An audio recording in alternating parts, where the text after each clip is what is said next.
Hello again, and welcome to the Wrestling Roadshow podcast. We are back at it again with a special edition. What are we going to be looking at today? Well, apparently there's been something going on called the Olympics. So Is that the big tournament they were talking about in Japan? that's the big mega show they've been doing over in Japan. I Yes. thought everyone was just getting started for Stardom's 5-star. No, you silly goose. No, it's been going on for a while, the old Olympics, and there's been quite a few professional wrestlers that had a bit of a stint in the past. That's right. There has been quite a few, and we are going to look at as many as we could muster up in a list. We're probably missing some. I think we did a pretty good job of getting them, but yeah. Also, the Tokyo Olympics have not finished as of recording, so if anyone in those Olympics turns pro, we can't see into the future. We're good, but we're not that good. No.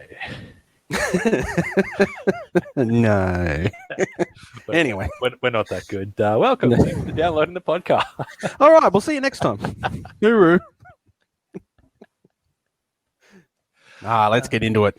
We can do this. Yes, we can do this. And just like the regular Olympics, it's been it's not really a fair comparison. I had a little bit of audio troubles on the way into setting this up. If you listened to last week's episode, I had a lot of audio troubles. The weird volume leveling, that was what happens when amateurs don't test their microphones out. Luckily, we've turned pro, and this week I actually tested before recording.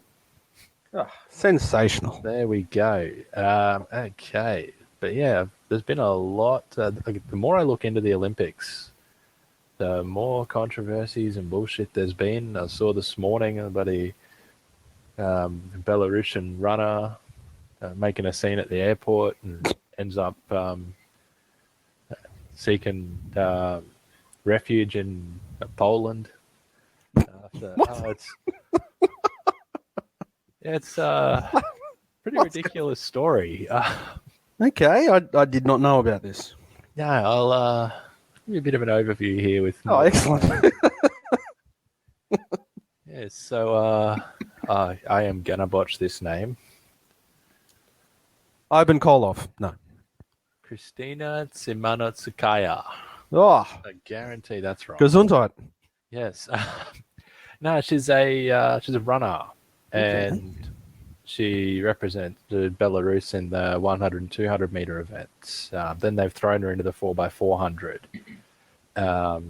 and took her to Tokyo's Haneda Airport against her will, where she decided to do a runner, refused to board the flight back to Belarus, made a scene in the airport. The cops did something about it, and pretty much, she's now being granted a humanitarian visa to Poland. So I don't know what the fuck's going on with Belarus. Jeez. But it doesn't look like a great place to be. Like they had some human trafficking issues too, from what I had very briefly read. It's unfortunately, this sort of weird controversy, it's not really that rare when it comes to Olympics. I didn't know that. I didn't realize there was so much controversy. Yeah, this was only this morning that I saw the news of this. Obviously, we're having the 2020 Olympics in 2021. Big Rona, the COVID going on. 80% of Japan, like Japanese people, don't want the Olympics. And hey, Japan's having a COVID surge. Oh, really? What did you fucking think was going to happen? Yeah, I was a bit surprised it went ahead, to be honest. Yeah. I was on the understanding that Japan was a bit of a hot spot. Yeah, they've been battling it all year. But they haven't got down to any levels they'd really call acceptable. Olympics will go ahead because there's too much money involved. That old chestnut. Yeah, my understanding is the IOC's pretty much bent him over a barrel to make it happen. Then we had the dramas with Queensland Premier Anastasia Palaszczuk and the bid for Brisbane, where half the state didn't want her to go over. She ended up going, got the bid, like did the bid, like there was any competition anyway. Now that got announced, and then she was strongly suggested that she attended the opening ceremony by the IOC vice, whatever the fuck, John Coates. So, Olympics, yay! Oh, there you go. And that seems fitting that we're now going to discuss the history of professional wrestling Olympics after that epic rant. This was the rant that was going to happen last. That's right. We ran out of time last week, didn't we? Yeah. There we go. Well, there you go. We've caught up with your thoughts on the Olympics. Yes. So interesting little bit of trivia about the Olympics. Here we go. Of all the sports that are currently contested at the event, wrestling is the only one in which professional athletes are not allowed to compete in Olympic competition. That would be interesting to see. Professional wrestlers being allowed to they get ring entrances and pyros all of a sudden start going off. But, so what we're going to do here, aside from have a bit of a whinge about global events, but hey, I didn't have an issue with the Olympics. You don't bring me into it, pal. So what we're going to do here is we're going to take a look at a lot of Olympic athletes that later turned professional wrestler. So, and this isn't necessarily a list on amateur wrestlers, is it? It's everything. Yeah. So from what I could, as best I could tell, any professional wrestlers who have competed in the Olympics in any capacity. Excellent. So I sent you the list. We are going to start off with a name that's not on your list. Oh, thanks. Yes. So Make me look stupid. No, that's all right. I didn't pick up on this one either, but this was a name that I'd heard and got the tip off from my pub trivia tag team partner. So our first Olympics featuring a future professional wrestler was the 1924 Olympics in Paris, France. I don't know if you watched the opening ceremony of this year's, but it happens every 4 years, give or take, so you don't remember these things. But what I noticed is they did the announcements of the countries and all the names. They did it 3 times. They did it in French for some reason. Then they did it in English. Then they did it in Japanese. And given that our first athlete is French, and I think I'm going to botch this pronunciation of a name, I'll do that. I'm not going to run through the whole list this way. So I believe the French pronunciation, and probably the correct one, may be Henri Delanye, English Henry Delane, and Japanese Henry Delance. Okay, there we go. Okay, so excellent. So the reason his name was brought up is because I believed that there was only one professional wrestler with a gold medal in Olympic history. There is not. Mr. Delanye, or take your pick. I don't speak French. He won a gold in the freestyle wrestling heavyweight division. And that was in what year, sorry? 1924. 24. Interesting. Yes. Did he win it with a broken freaking neck? I don't know. Records from that era are spotted. That's okay. So the next Olympics took place in Amsterdam in the Netherlands, 1928. And we have an American, Ed Don George, competed in the freestyle in the 87 kilo division. I'm going to jump in and out of the weights being in numbers or in names just due to Wikipedia not being consistent and me not being comprehensive, but it is what it is. That's all right. So a little bit on Ed Don George. He's a 2-time AWA World Heavyweight Champion when the belt was in the Boston area. defeated Gus Sonnenberg in December 1930 before dropping to Ed Strangler Lewis. Oh, I know him. What may have been a bit of a shoot there. Oh, I thought the first shoot didn't take place until, what, 97? Oh, jeez. I've got some New Japan for you to watch. Okay, all right. Anoki. Yeah. Yeah. Okay. So after Lewis beat George for the belt, he dropped it to Henry Delanier. Ah, Yes. interesting. Who then Nice little roundabout segue there. Yeah, he then dropped it back to George in 33 in Boston, who lost it to Dano R. Mahoney, or possibly Marty. Names, people. Tomato. Yeah. Dano, yep. Oh, Dano. Oh, mate. Al Dano, yep. But this next name on the list, I think everyone should know. Yeah, we had a bit of a drought then. 1928 was another 20 years before we had another future professional wrestler competing in the Olympics. And who is our next name? That would be Mr. Karl Gotch. Karl Gotch from Belgium. From Belgium, yes. And on this list, he is the, I believe, only person to compete in 2 different events. He competed in the light heavyweight division of both the freestyle and the Greco-Roman. Nice. And, of course, made a very big impact in Japan. Yeah, recognized as something of a god of wrestling over there. Has a strong influence on the style, bringing the amateur background and that catch background that he's got from training in the Snake Pit with Billy Riley. Huge influence on Antonio Inoki. He actually beat Inoki in the main event of the first New Japan show. Nice. In Australia, he won the IWA heavyweight title under the name Karl Krauser in 1965. And he's trained a lot of highly recognized wrestlers in Japan. Who are they?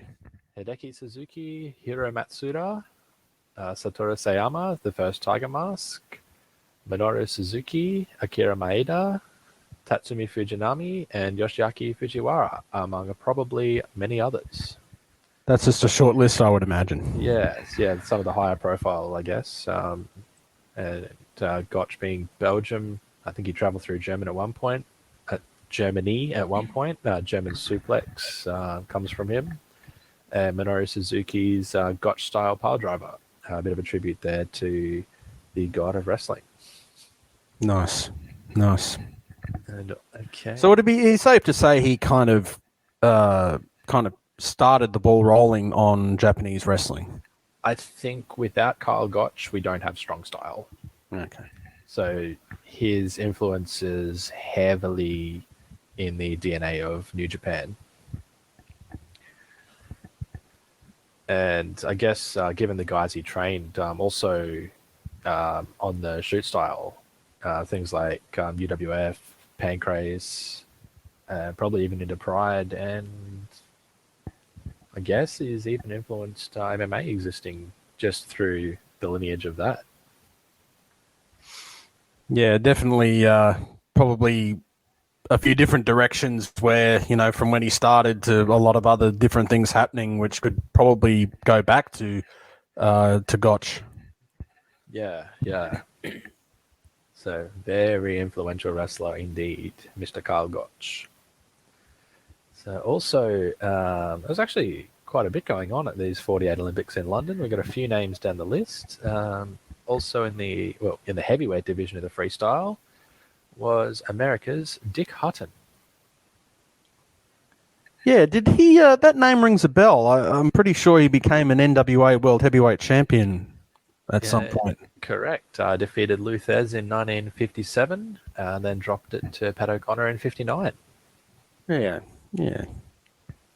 So he reached the pinnacle for sure of the professional ranks after leaving the amateur ranks, or did he start professional wrestling before he went to the Olympics? I'm not too sure the timeline. I believe he was a strong amateur throughout the high school and college, the NCAA, that sort of thing. you'll find that most people go that way just based on, especially Americans, based on the schooling system and wrestling being a college sport. It's very rare for professionals to go back to amateur. And I guess that was really the way it was for a long time. That a lot of amateur wrestlers did get a shot at the professional ranks because that was sort of seen as something good to put on a resume when they're scouting around looking for potential pro wrestlers. Oh, this guy's got a strong collegiate background and so on and so forth, which is obviously not as big an emphasis today, but for a long time, obviously, amateur wrestling credentials were, what would you say, a good way of gaining entry into professional wrestling. I guess back in this sort of time frame, wrestling was very much still considered, like, projected as a shoot. And what better way to say you're a good shooter than actually having credentials in a shoot? Yeah. So I just looked at the heavyweight, and in the middleweight division, we've got 2 entries here that competed in the same event but did not wrestle each other.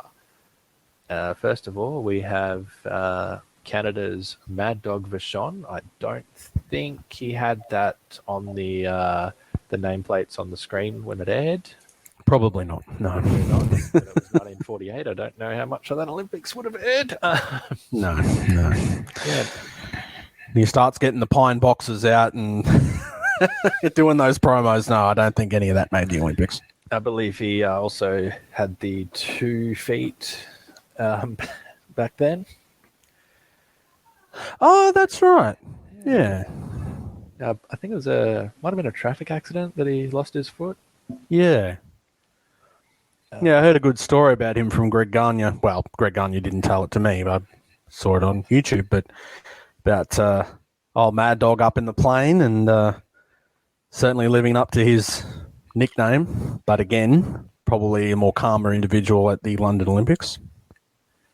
Yes, given that he did not walk away with the medal, he maybe didn't quite have that Mad Dog thing going on yet. He'd get it later and become a 5-time AWA World Heavyweight Champion, though. Yeah. Of course, the Vachon family, very influential in wrestling. His brother Butcher, sister Vivian, and Butcher Vachon's stepdaughter Luna Vachon, probably being most known to more modern fans. Yeah, certainly one of my favourite female wrestlers. So, yeah, she's definitely ranks up there. But yeah, old Mad Dog, he was very kind of like a fire hydrant, wasn't he? I actually thought he would have been more of a heavyweight, but maybe at that point he was still a little stockier. Yeah, well, middleweight, given our next entry, I suppose it does sort of gauge it a bit better with the translation. Australia's Bruce Arthur was in the middleweight division there. So 1948 London, and in 1961 he was the GTV 9 Australian lightweight champion. Oh, wow. Yes. That was another tidbit from my trivia tag team partner. Yeah, because this wasn't on the original list. No, I believe the you snuck that one in. I believe the text message said we better include him just in case Ed Lock is listening. Yeah, we don't want to upset Ed Lock. So if you're listening, shout out to Ed Lock. Yeah. While we're on the topic of Australia, our next Olympics of relevance happened in Melbourne, 1956. Featuring a young upstart, not really heard of by too many people, Mr. Danny Hodge. Who knows who Danny Hodge is? Seriously. Oh. Silver medalist in the middleweights of the freestyle there. One of Jim Ross's favourite wrestlers, and a 7-time NWA World Junior Heavyweight Champion. Yeah, he was generally regarded one of the greatest of all time by a lot of wrestlers. Yeah. And looking at the history of that NWA junior title, it looked like a bit of a golden time when he was involved in that division. Didn't, of course, take the notes of the names I'm about to drop, so just bear with me. Amateur hour here as we discuss amateur wrestling. I thought you said we turned professional. We go both ways. Okay, fair enough. We'll go both ways. Oh dear.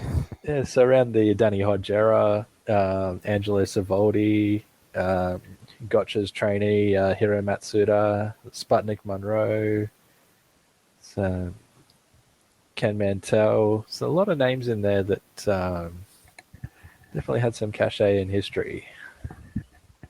Oh, those guys that he beat? Are you saying? They were title holders. They were title holders. Okay. Yeah. Then we move into the Ron Stars, the Nelson Royals, the Chavo Seniors. So yeah, even Les Thornton a bit later on, Jerry Briscoe. The 70s was a hot time for the junior division, and Hodge had a lot of longevity, basically 60s through, and yeah, one of the all-time greats, as you mentioned. Unfortunately, passed away very reasonably recently, Christmas Eve last year. Yeah. Yeah, and I heard he had very phenomenal strength too for a smaller type guy. His hand strength, especially, he was able to crush apples and and all this other sort of stuff. So yeah, definitely not a guy you wanted to mess with. No, in that Mid-South pre-Watts, Leroy McGurk era, I think he was probably one of the legit tough guys and a bit of a policeman, a hooker, if you know what I mean. Yeah, I think it was back in that era when every territory seemed to have a Danny Hodge type wrestler on their roster, just to sort of keep everybody in line, kind of like Gene LaBelle and people like that. Yeah. So moving forward from Australia, we head over to the site of the current five-ring circus, the Olympics, Tokyo. But we're not in 2020, 21. We're in 1964, where the heavyweight Masa Saito competed in the freestyle. Big boy. Big boy. So, Big yeah. boy. Saito was a mentor of Scott Norton when he found his way over to New Japan. I think he actually wrestled Norton in his retirement match. Yeah, you know more than that. You know more about that than I would, but yeah, it's possible. Yeah, so he wrestled in the Olympics in '64. Turned professional not too long after in the JWA, Ricky Dozan's promotion. After Ricky died. So through the 70s and 80s, traveled between USA and New Japan. Had a bit of a stint in All Japan, USA and New Japan. I think I mentioned the new there. I think that slipped my... Yeah. So yeah, he was predominantly a New Japan worker. Then had a bit in All Japan. And he lost to Inoki in the final of the tournament to crown the first IWGP heavyweight champion. Nice. Also did a little bit in America with got into a little bit of an interesting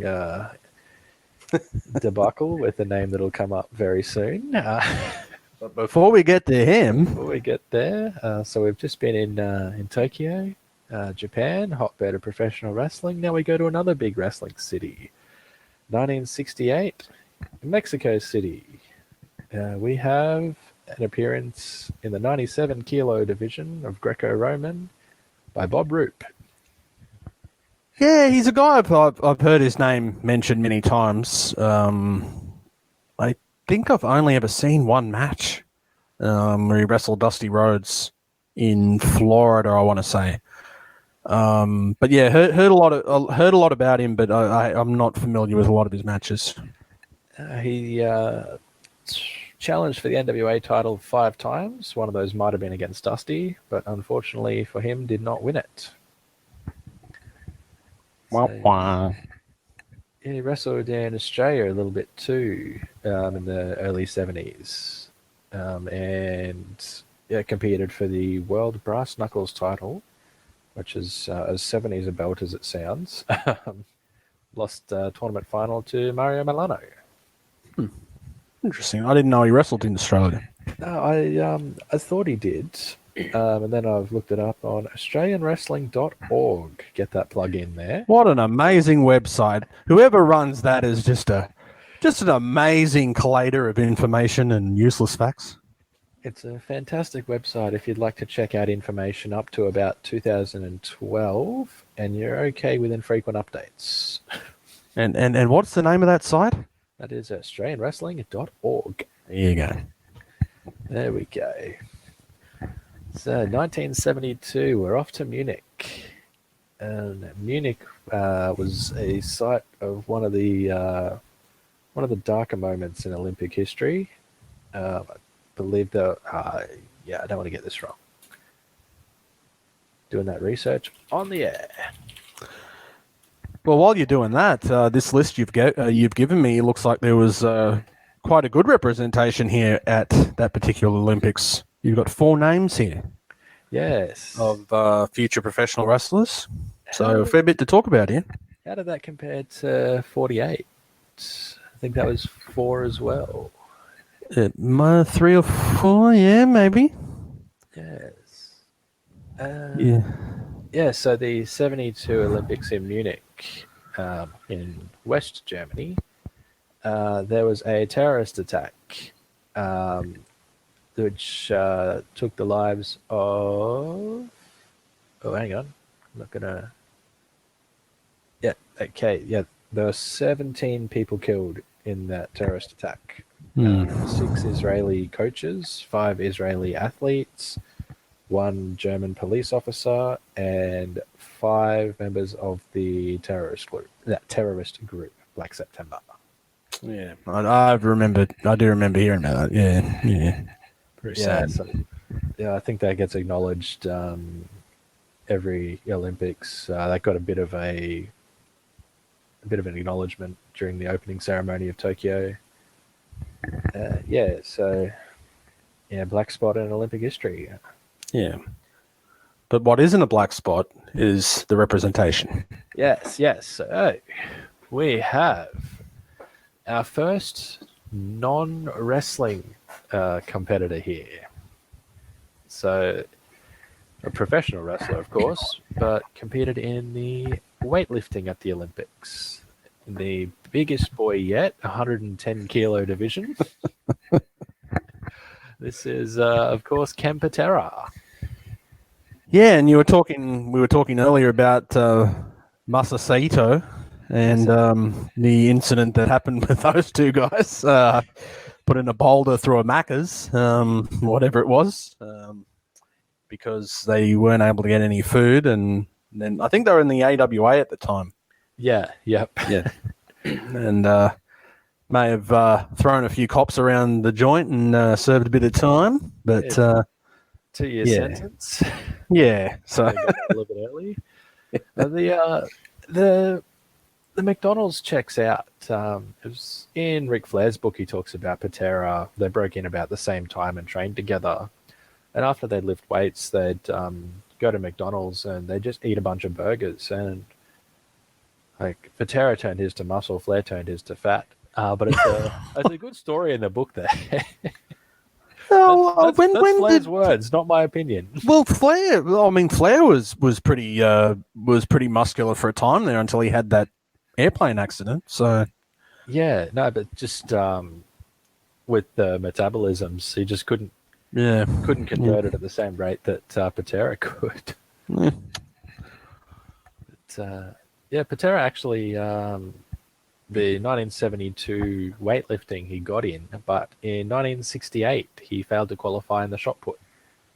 Obviously a fan of throwing things around. Throwing boulders. Yeah, be they shot puts, boulders or weights, but Patera in the AWA was a tag champ with another name that turns out later here, so I think we're getting a nice little chain going. And he was an Intercontinental champ in the World Wrestling Federation. Was he? Yeah. Intercontinental. Oh, okay. That must have been the very early when they first brought the belt in. I I've got- didn't know that. Yes, he was the second champion.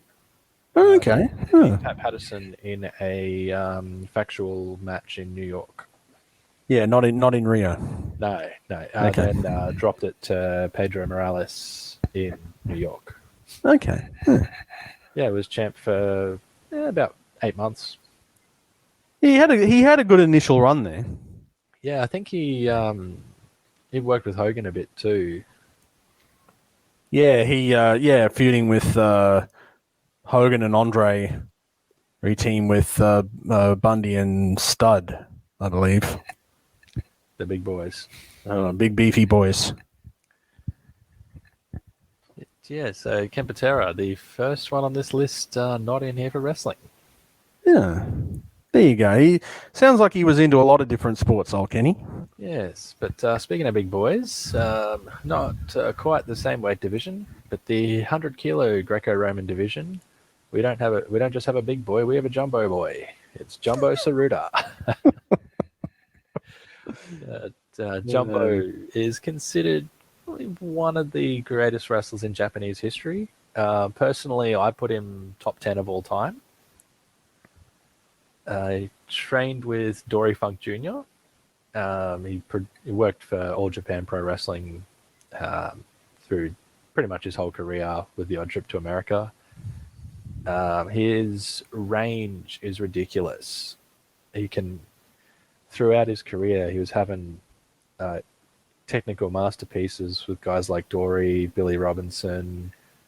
He'd have more of a showy working match with Baba.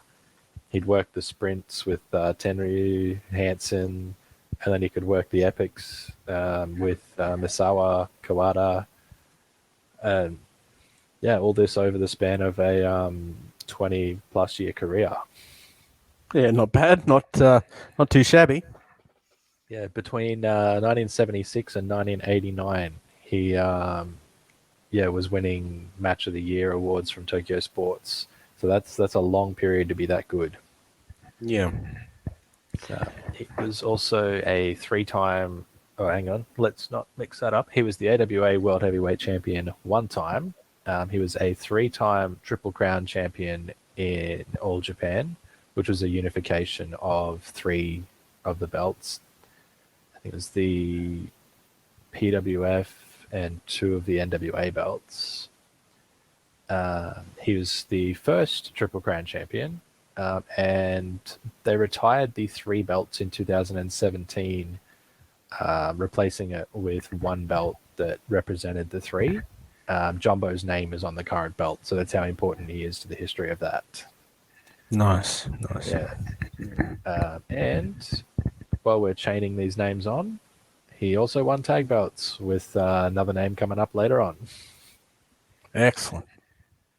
And we'll keep that chain going because one of his opponents that I sort of intentionally didn't mention there, Riki Choshu, competed in Munich in the freestyle 90 kilo division representing South Korea after a little bit of drama, racism that didn't quite get him in the Japanese team. But Korea was happy to have him. He is Korean. Okay. Yeah, I didn't know that either. Yeah, I think I'm just going to quickly check this because this is what we do to avoid being wrong. Just correcting myself. Yeah, he was born in Japan, but he has Korean background. Okay. Yeah, Japanese mother, Korean father. So that's obviously a bit of politics that kind of prevented him there from, which is a bit of a shame. Yeah, the history between Japan and South Korea, well, both Koreas. Yeah, not. It's interesting. We'll put it that way. But yeah, this issue in 72, and they're having debates over who's flying what flags in current days. So, yes. But Riki Choshu, fantastic professional wrestler. He, I believe, invented, definitely popularized the Scorpion Deathlock, or the Sasori Gatami, which translates to Scorpion Hold. He had a long-running feud with Tatsumi Fujinami. worked in New and All Japan. He was actually trained by Master Saito too. Oh, nice. Yeah, and his time in All Japan, it wasn't long, but it was important. So All Japan, they'd had the NWA American style pretty firmly entrenched, with a lot of non-finishers. So Choshu and his matches with Tenryu and Jumbo, they actually helped bridge that style from essentially, I guess, Southern style. Southern style. Yeah, the bridge from the American style. They had a lot more sprints, a lot more hard-hitting matches, and they bridged that into what would become King's Road. So yeah, I think Choshu's sort of undervalued for his part in the history there, and also a three-time IWGP Heavyweight Champion. But still a big name, important name in Japanese wrestling. Because I mean, I've heard plenty about Riki Choshu, and I'm not a big Japanese wrestling fan, so Yeah, his theme music's sensational as well. I think I've heard it. I'm gonna have to check it out when I. Well, you can play it later on, I don't know. But I'll check out his music. Power Hall is the name of this song. Ah, okay, yep. So I've mentioned big boys, and you might be wondering why we keep mentioning big boys. Oh, yeah. Well, we're building to our last entrant in 1972, the 100 kilo plus division in the freestyle. Plus. Bronze medalist. Chris Bronze? Benoit. Bronze, yeah. Good lord. But yeah, he might have been a little bit hard to throw given that he was 187 kilos. Jesus. Or 412 pounds in freedom units. Wow. Big boy. Yeah, I've seen pictures of Chris Taylor. He's a massive fella. Heaviest Olympian ever until 2008 when Guam judoka Ricardo Blas Jr. Tipped the scales at 218 kilos. And then I think they changed the rules after that. Yeah, no more big boys. Give everyone else a shot. Jesus Christ. Well, it's funny though. Being big doesn't necessarily mean you're going to win a shoot. That is true. Yeah. I mean, you've seen Antonio Inoki beat the shit out of the great Antonio. Oh, well, I don't know if that's the best example, is it?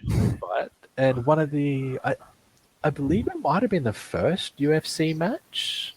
It was on the first show. They had this huge sumo. Taylor Tooley. Sumo guy. What was that? Taylor Tooley.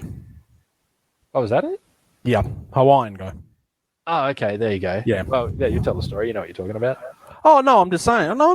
You go on. I thought you might have had it a bit better than me. I'm trying to think of the name escapes me, and I should know it. Who is his opponent? Yeah. No, you're right. You're right. His opponent was a survivor. That's it. Yeah, really nasty dude. Yeah. And 26. yeah, Kicked him in the head and kicked his teeth out of his mouth, and yeah, brutal. the size. Yeah, not really the big thing there. Yeah, I'm trying to think whether that was the first UFC fight or not. I think it was. And it kind of set the tone for UFCs that followed, especially in that era, that just because you're a big boy doesn't mean that you're going to survive. Yeah. Yeah, it looks like it was the first fight from what I can see here. They had an alternate bout, which may not have aired, or it might have done. I'm not sure. So it was either the first or second. Yeah, because I'm thinking that was the first fight, and then I think the second fight may have been Royce Gracie against Art Jimison, but I'm not certain. That was the third, Royce. That was the third one? Okay. And Royce beat Gordo in the main to win the tournament. I'm pretty sure Gordo did some pro wrestling as well. Or he was involved something or other. I'm not too sure. Yeah, he worked for UWF, one of the many incarnations of that. Yeah. New Japan, not Bill Watts.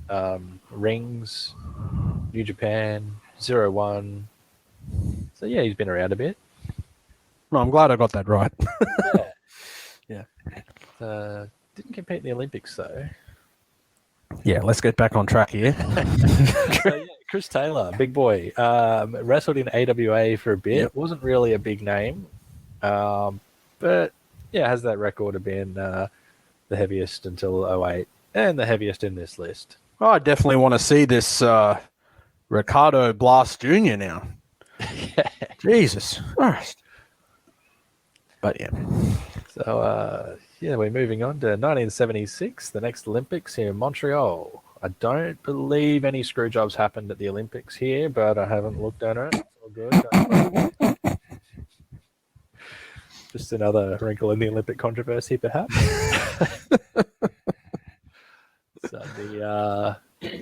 So both of the open links we've got here from tag partners are in Montreal.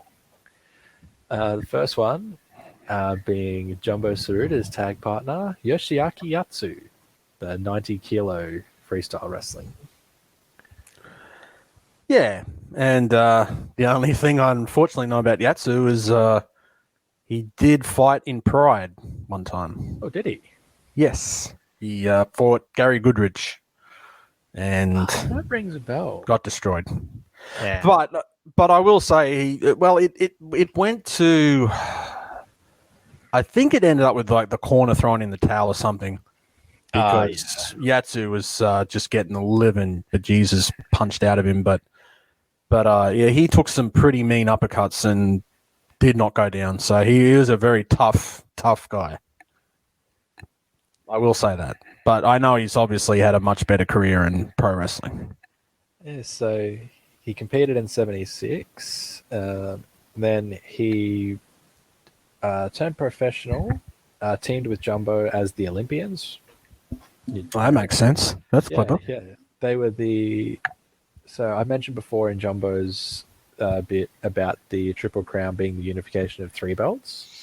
In All Japan, the tag belts are similar. They're technically double crown tag belts. So it's an NWA and the PWF belts. So Yatsu and Jumbo were the first unified tag champs in All Japan. Okay, nice. And they won those belts 5 times. He actually is the one that I was sort of alluding to earlier, who went from pro back to amateur. Okay, that's different.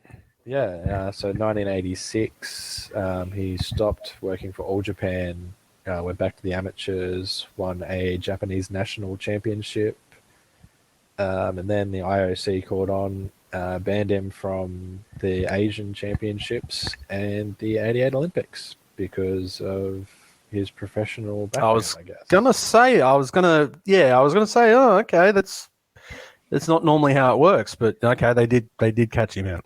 Yeah, I think at that point, professionals were banned from competing.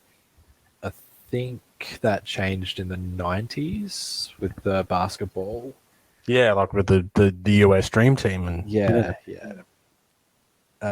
So yeah, after that he didn't compete in the '88 Olympics. Ended up joining Tenryu when he left All Japan to go to Super World of Sports, the spin-off promotion that was started by Megane Super Eyeglass Company. as you do. Yeah, challenged Hogan for the WWF title there. Wow, I didn't know that. Then I think that might have been at one of the Tokyo Dome shows. Okay, nice. Then when Super closed down, he formed the Social Progress Wrestling Federation in 1992, which I don't know anything about other than it's the company that Masayoshi Motegi represented in the '94 J Cup. I was gonna say, is that the company that Mategi was from? So I did a podcast, I think it was 2014. Oh, without me? Sorry. What I was your first? This was my old buddy Joel. Joel Bateman. Yeah, good bloke, Joel. Yeah, we covered the '94 J Cup, and for the life of me, I could not find anything on the Social Progress Wrestling Federation. So this is a little bit of a win going back that far. Oh, excellent. So Yatsu unfortunately had his leg amputated in 2019. Oh, no. I think it was due to a bacterial infection. Oh, Following the tradition of Olympians like Mad Dog Vachon, he got a prosthetic and returned to the ring in June, just gone at Cyber Fight Festival, the joint show between DDT, Noah, and Tokyo Joshi. okay. Well, that's good. He was able to get back in the ring at least one more time. Yeah, I think he's had a few more matches with Noah since then. Oh, nice. Cool. Yeah, at the age of 60-something. Wow. So Yatsu, this brings up an interesting little topic. So he, I believe, was selected for the 1980 team for the Moscow Olympics, but then Japan, America, and a lot of other countries boycotted. Yes. Yep.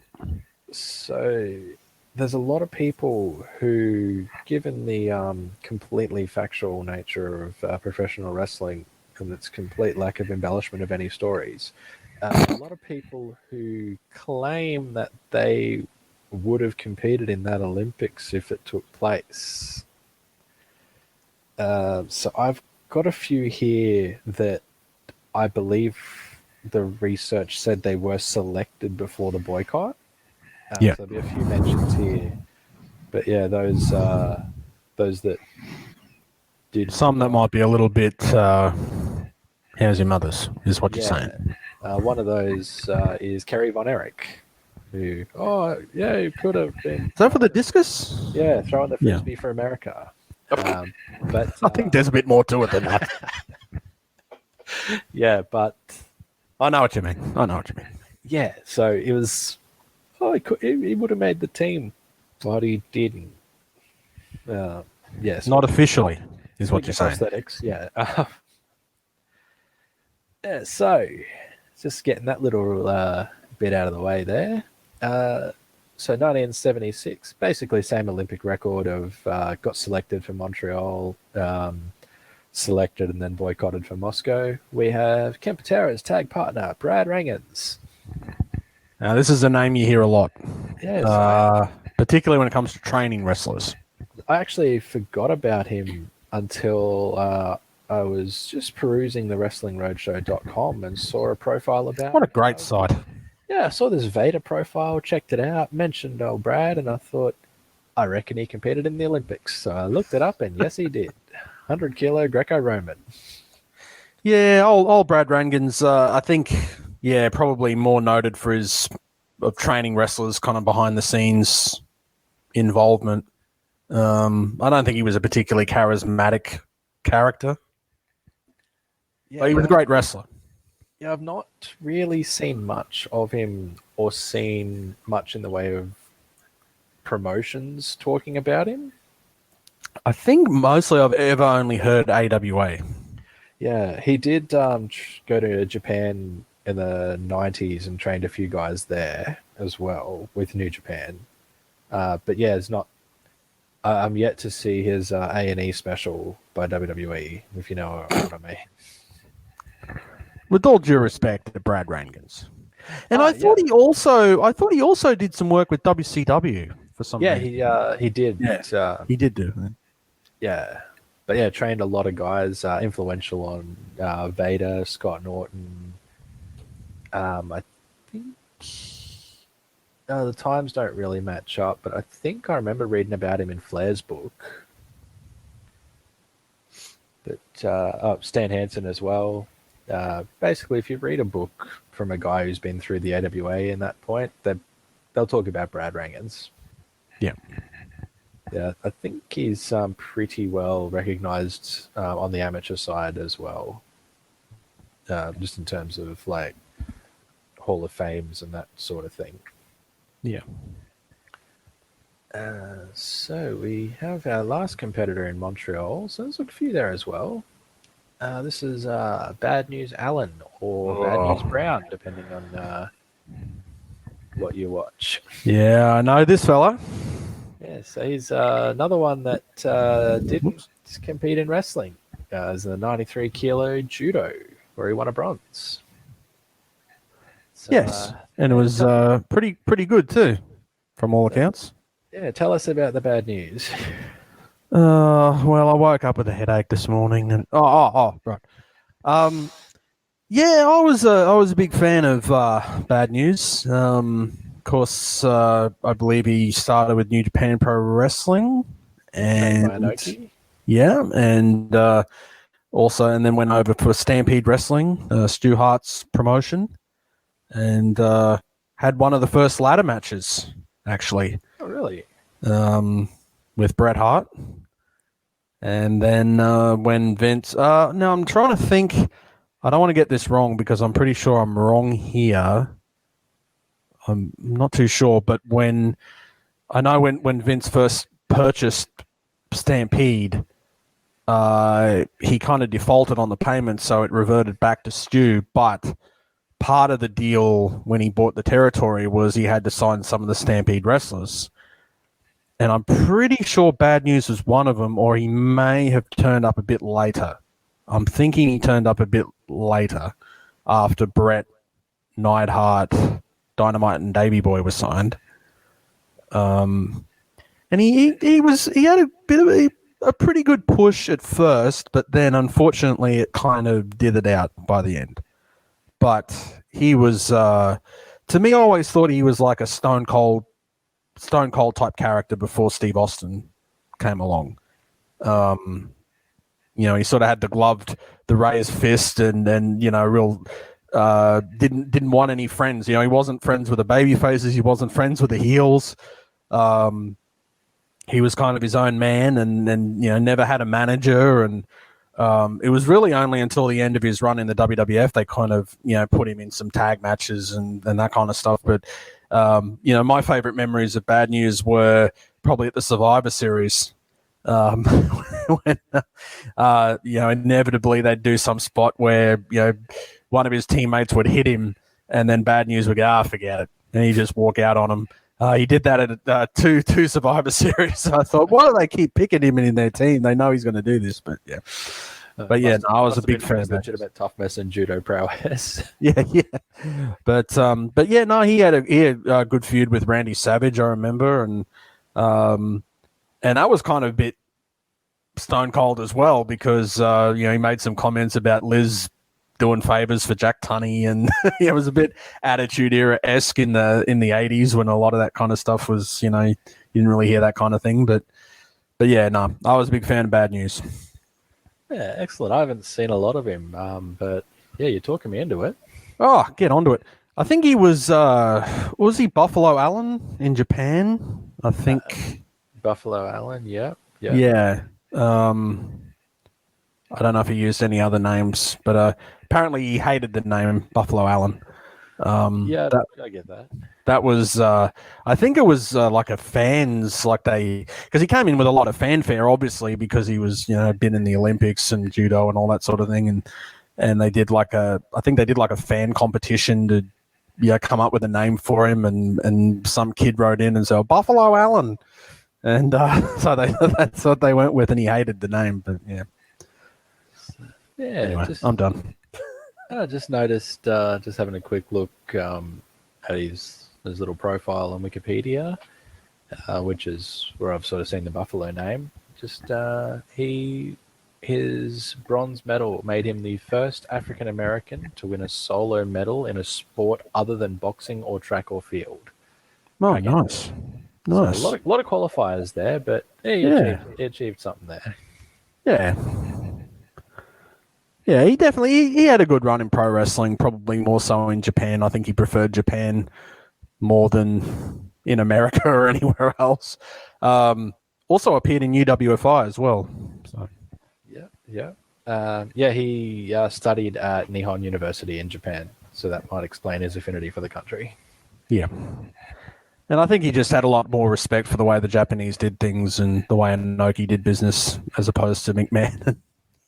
A bit different. Yeah. Okay, so moving on, we have another case of the boycott. This is the Great Wojo. No idea who this is. So, Yeah, I, you tell me about him. in my my never-ending watch-along of the history of whatever the fuck, he Hey. appears in Wing. Not actually. So on the tape, because I'm watching the commercial tapes, they show a clip of a match he had. I don't remember who it was with, unfortunately. It was one of the Japanese guys, but they show a clip of that match. It took place in America, and he looked the goods. He did actually tour Japan for Wing's first tour in '91. He was trained by Dick the Bruiser and primarily worked around the Indianapolis area. Wow. He, Okay. Oh. he wrestled for WWF in '84 as well, only the one match. But yeah, he was a bit of a. Yeah, he was a big guy. He was very obviously amateur background, big guy, sort of a suplex heavy type character, throwing people around. I didn't see much of him, but what I saw, I liked. Okay, we might have to check out some more of his matches then. Yeah, he's because that's one name I did not know.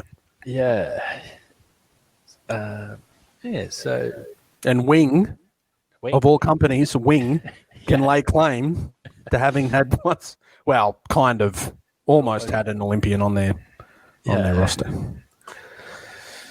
until he got Jeffrey boycotted. That's a cricket joke for those of you. marvelous.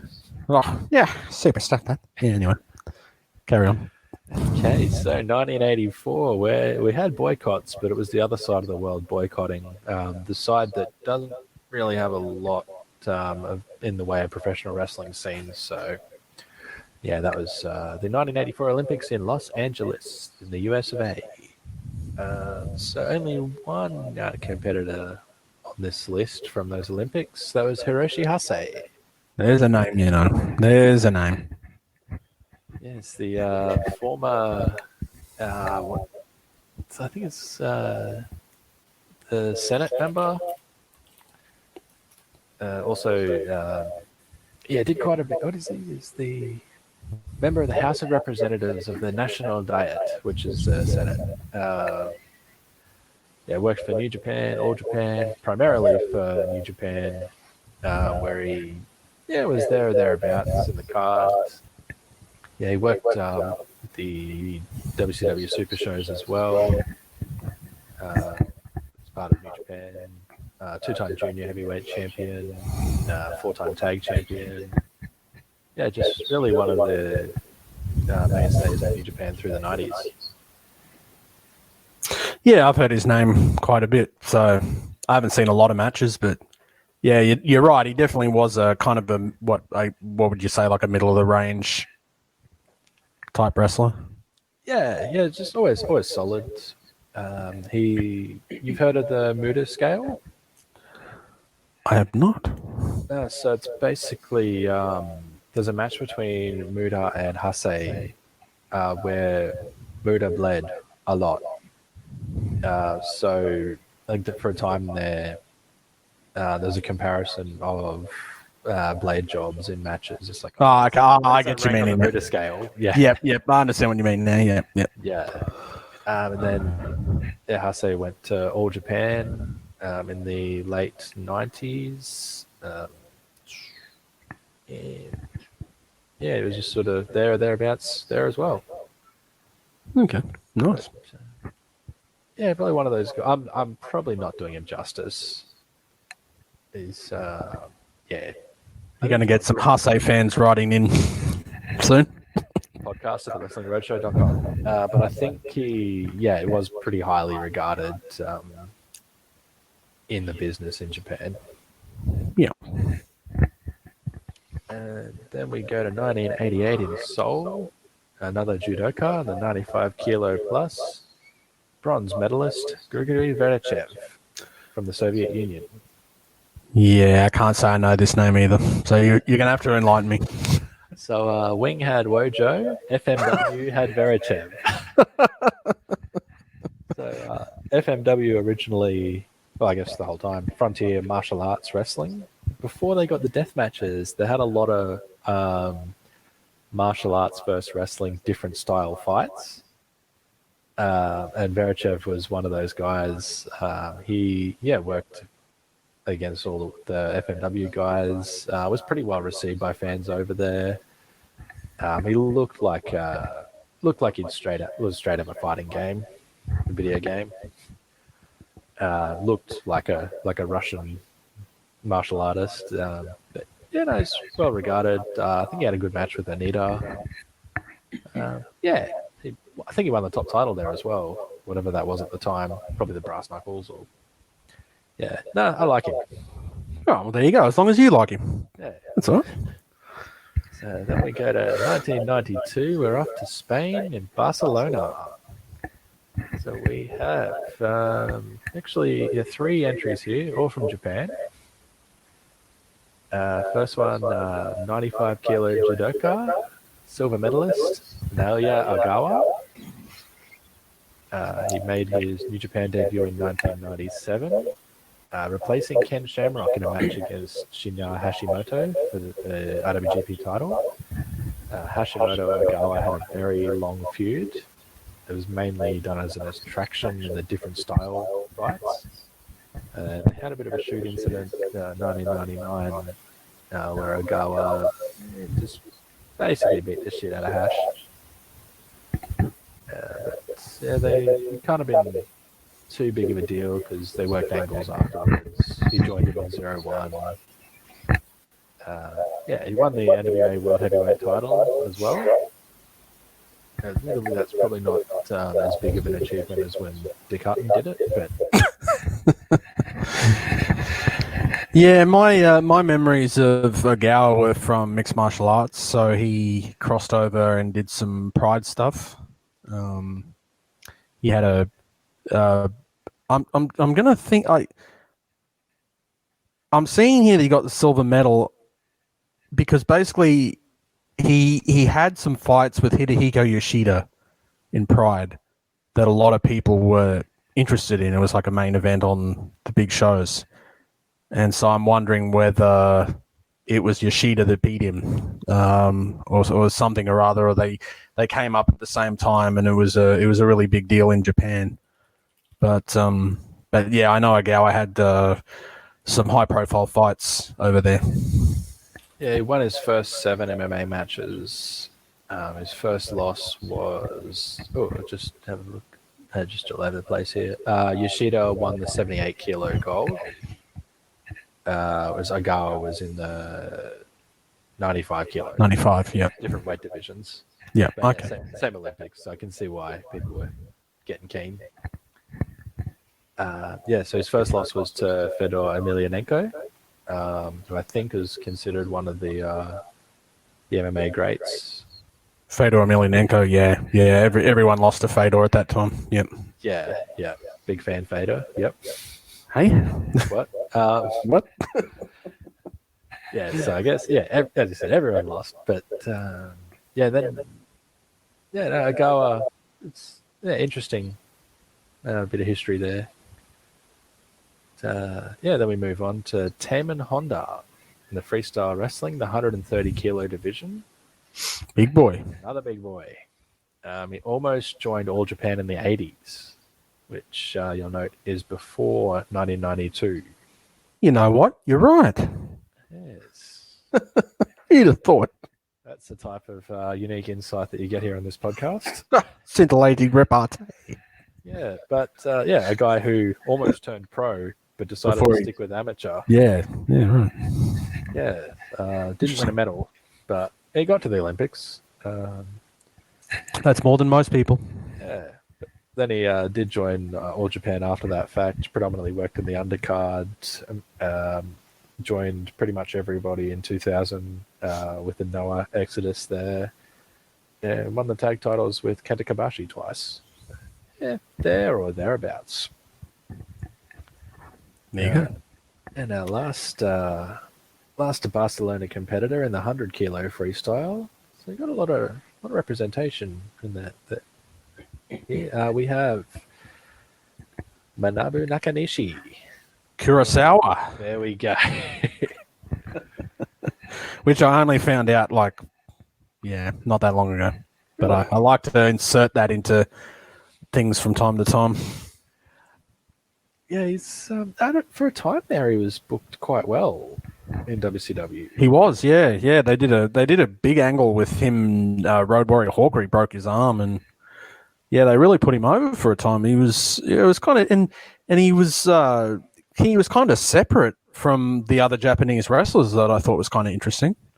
Like when they would come in as New Japan guys, but then he was off to the side, kind of doing his own thing. So, yeah.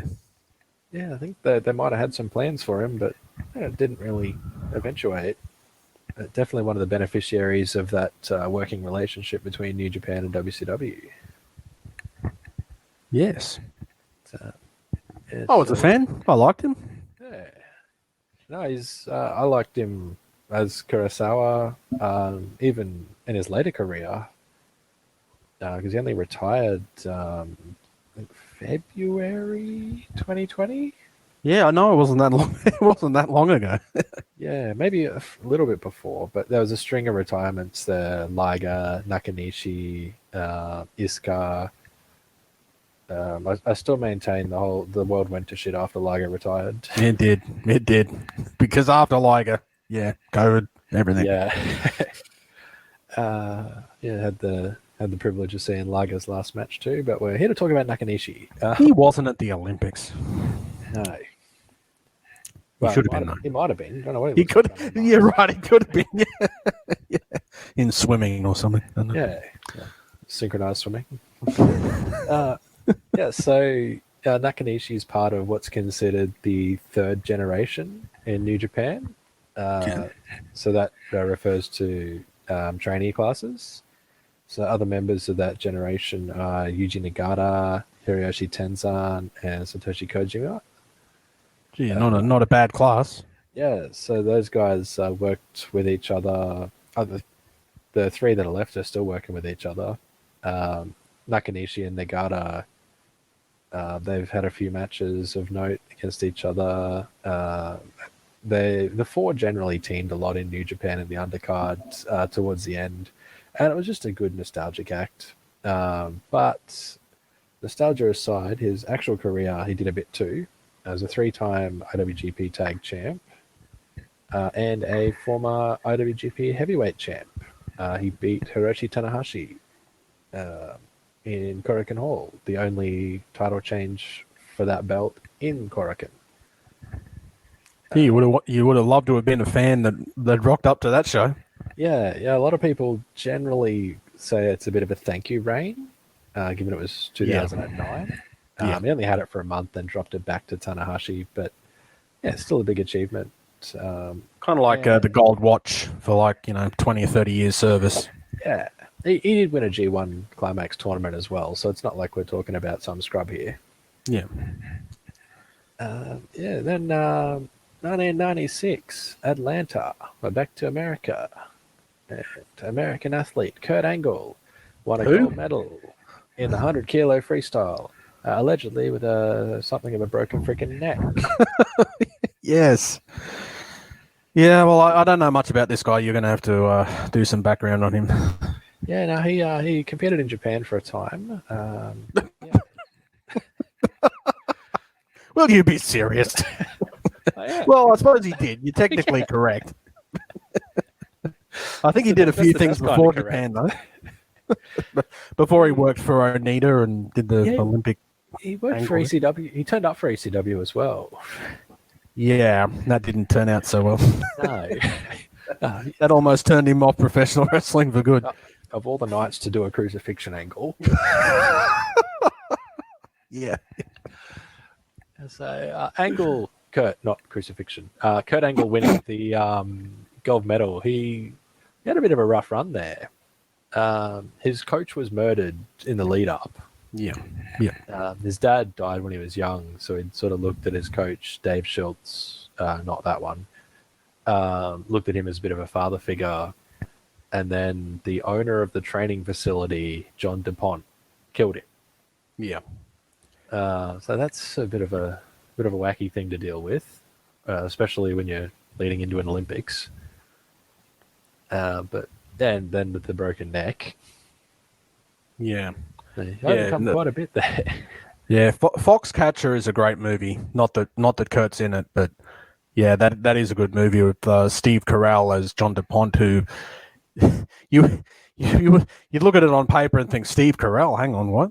But he actually puts in a really good performance. That's definitely worth a look. That Foxcatcher movie, and I've also got Kurt Angle's book, which you would think wouldn't be that great because by that point he'd only been in wrestling like 2.5 years. Was it that Um, long? yeah, he brought out a book very early on. Yeah, I thought it was earlier than 2.5 years. It could have been. It could have been. But yeah, that's a good read too because it's got a lot of that background on like his amateur wrestling and the Dave Schultz thing and all that sort of stuff. So, but yeah, and I think fair to say that Kurt's definitely up there as one of the greatest wrestlers. As far as just being a natural at it, really. He's a 13-time world champion. Your mileage may vary on one of those belts, but yeah, that's a lot. Yeah, but just picking up a lot of the different, like the entertainment aspect of it as well. Like we talk about and no all due respect to Brad Rangans, but we've talked about some of these amateur wrestlers, Olympic wrestlers that get into pro wrestling, and it just doesn't. They've got the wrestling part, but not the promo and the the charisma and all that. And Kurt just had that whole package. He could be serious, he could be funny. Yeah, he was just absolutely brilliant. So it's a good thing that he did give pro wrestling another look after that trip to the arena didn't work out too well for him. But Yeah, he did come around to the idea of pro wrestling and it was good. Glad that he did. and yeah, picked it up so quickly as well. Yeah. So yeah, so the 13-time world champion. That was 6-time TNA champion.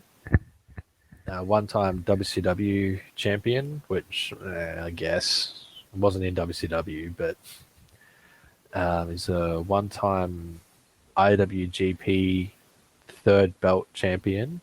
That was during the time when the belt went when Lesnar won it, went to Inoki and IGF, and it got messy. So that was a mess. Even I followed that story. yeah, that's the one I question its legitimacy as a world title, but Yeah.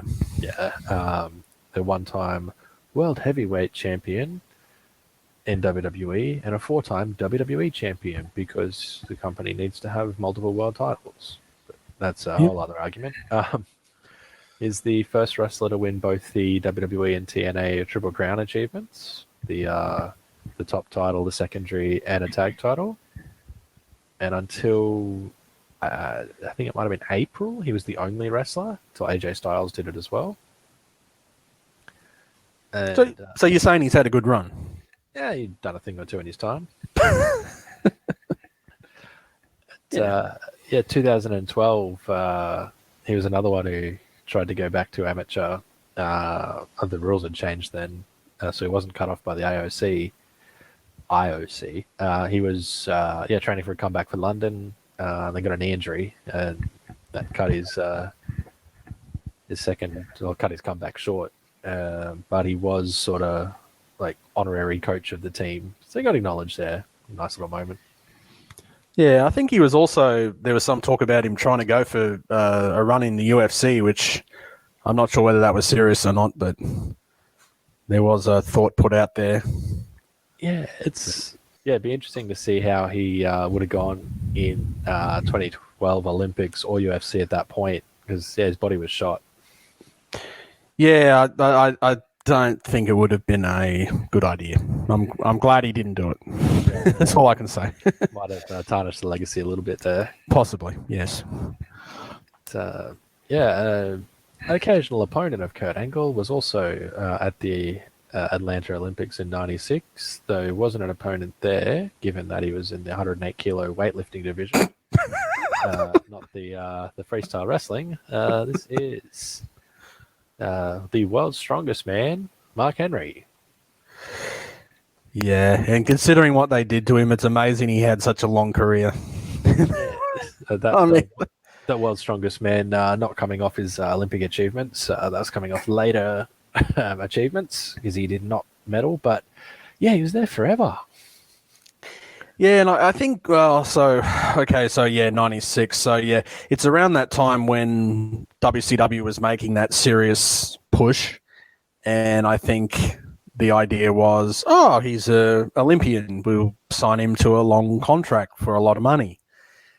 And he came in and he had reasonable success. I remember he was, he turned heel and joined the Nation and all that sort of thing. But I think there was a point where they were like really trying to get him to quit. It seemed like it's like they were really trying to get out of that big money contract because they had him doing some really dubious things that I think most people would go, forget this. But to his credit, he stuck with it. And then they sent him down to OVW and he had the weight issue and he came back and he looked brilliant. Looked $100, $1 million. Sorry, Mark.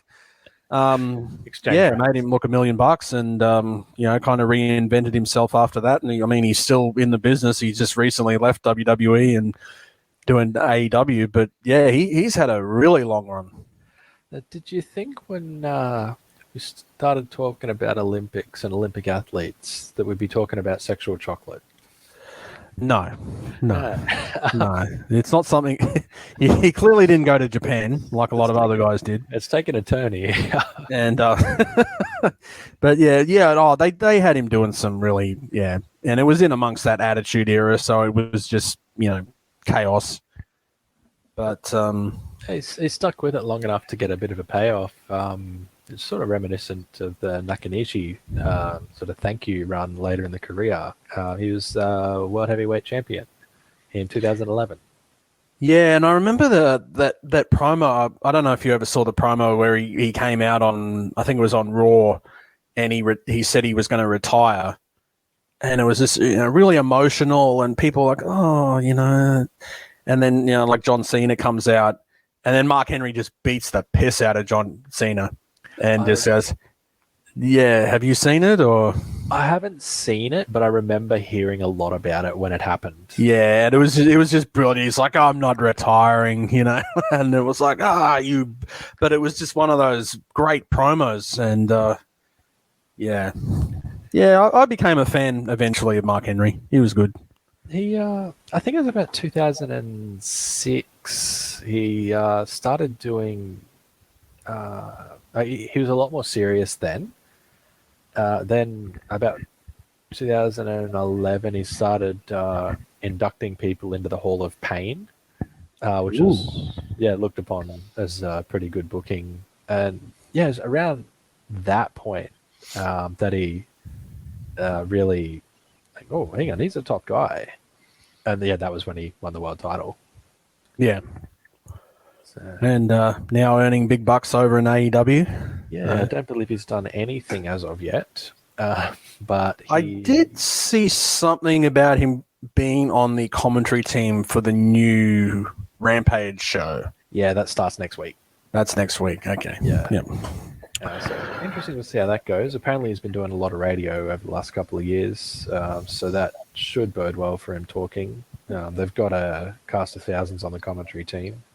Excalibur, Taz, Mark Henry, and Chris Jericho. So I really hope it's not a four-man booth. No.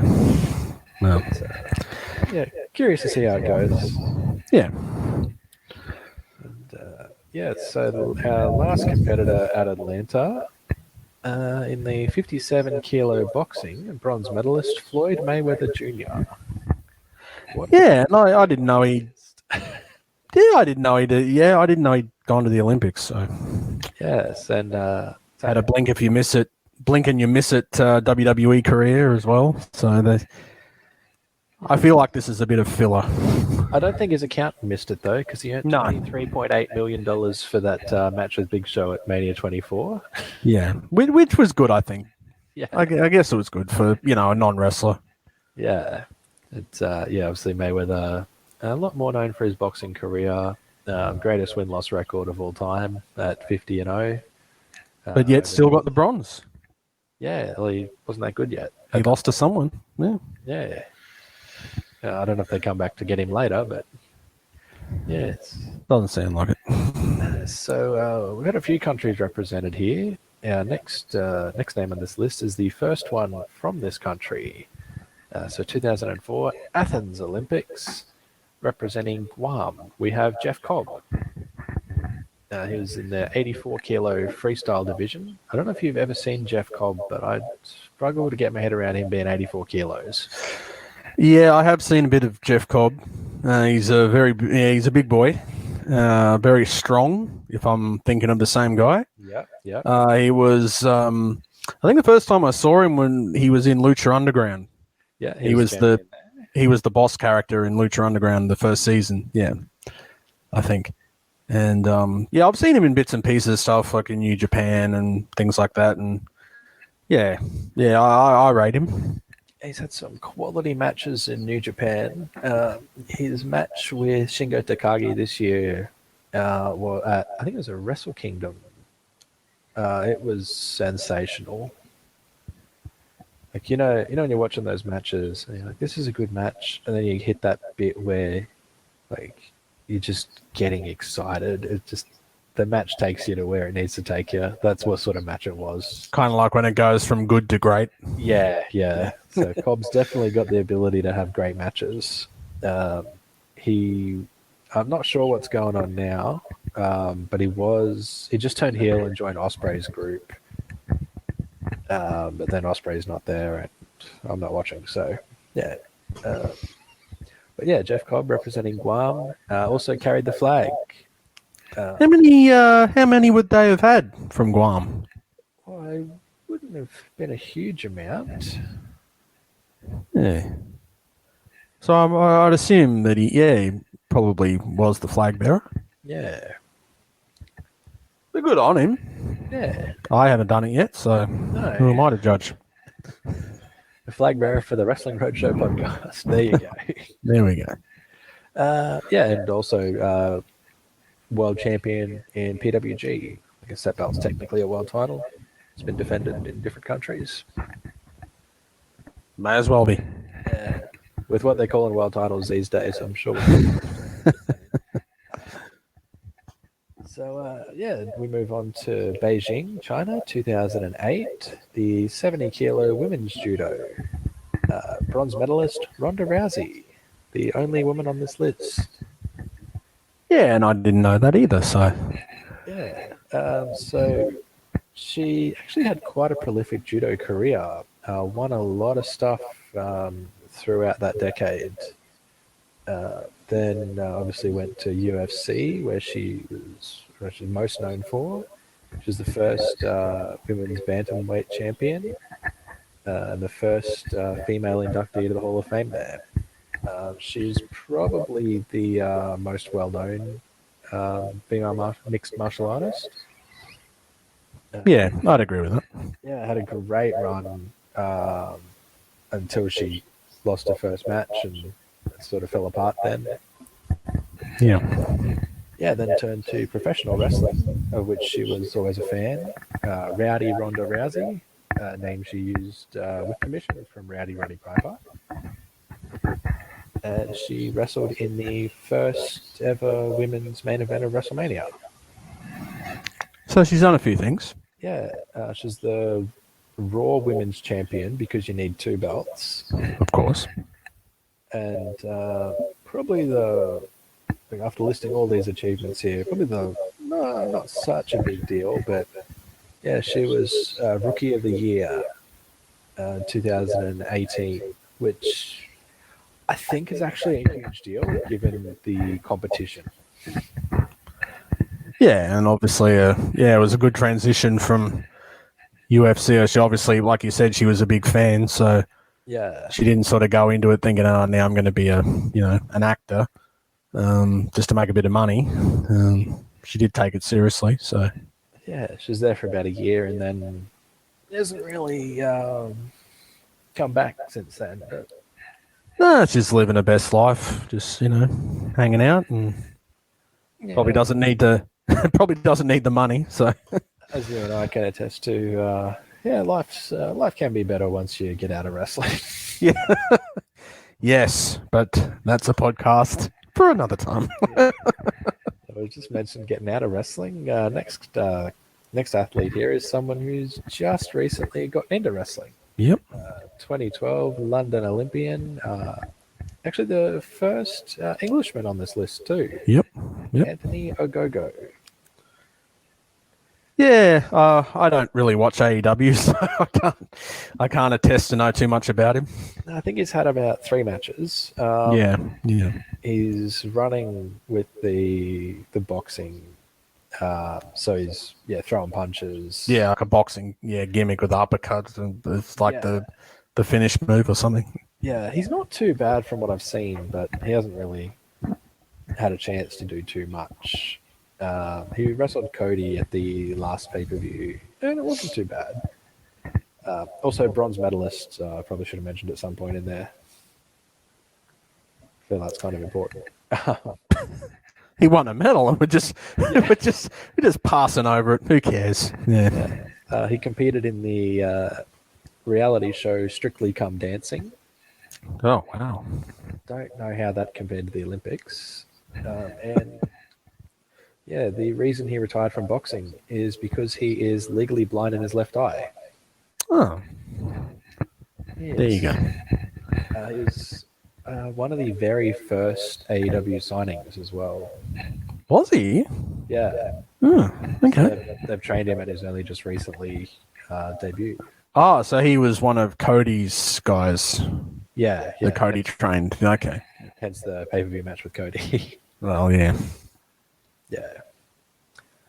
But so there we go. That completes our list of Olympic athletes that have competed in professional wrestling. Yeah. Someone quite Pretty- possibly. Look, most likely we have. And if you'd like to tell us off, then you can always email us, podcast@thewrestlingroadshow.com. Yeah. Also, if you have any questions or statements or anything that you want read out on the show, please send it to that email address. Or anything you'd like to see us cover. We've got our next episode. We've got the idea there. That's going to be another look back at a show. Should we tell them what we're doing, or should we surprise them? What do you reckon? Oh, no, I don't like surprises, so I'm happy if you tell them. Okay, we're going to look at World Class Championship Wrestling. We're going back to 1982 at the Christmas Star Wars. And that's a very historic show, so looking forward to going through that with you guys. Yeah, so that's our next episode. Make sure you check it out. Whichever podcasting service you use, if you subscribe, they'll let you know when we do new episodes. Or you can follow us on the socials. What's the socials? Well, you can check out our Facebook page, facebook.com/The Wrestling Roadshow, The Wrestling Roadshow. Got to get it all in there. That's on our Facebook. The Wrestling Roadshow. The Wrestling Roadshow. And we also have a Twitter page as well at Wrestling Roads 1. Check us out on the Twitter machine. Check us out. And also, if you want to bypass the social media platforms, the tech giants, head straight to the website www.thewrestlingroadshow.com, where you can check out a great series of articles. So we cover profiles, historic moments, and entrance music. Yeah, just for a little bit of variety. Yeah, so Yes. got a little bit in the works there. I believe you're working on a profile. I've got this week's music post coming up as well. Both will be related. Unfortunate reason that they're coming up, but quality content nonetheless. Yeah, so plenty happening as we rev up our engines and put the pedal to the metal and get out there and be talking some more wrestling very, very shortly. Of course, that engine revving, pedal to the metal, getting out on the wrestling road. That's all metaphorical at this point, given that we're both stuck in Australia's lockdowns. But hopefully that's all over and done with shortly. Yep, if people would do what they're fucking told. But no, anyway. And on that note, guys, On that note, yeah, let's like and subscribe. Do as you're fucking told. mask over the nose and mouth. Yes. Headphones over the ears, Wrestling World Show on the device. It's the way to go. All right. On that note, we will catch you down the road. Goodbye, everyone.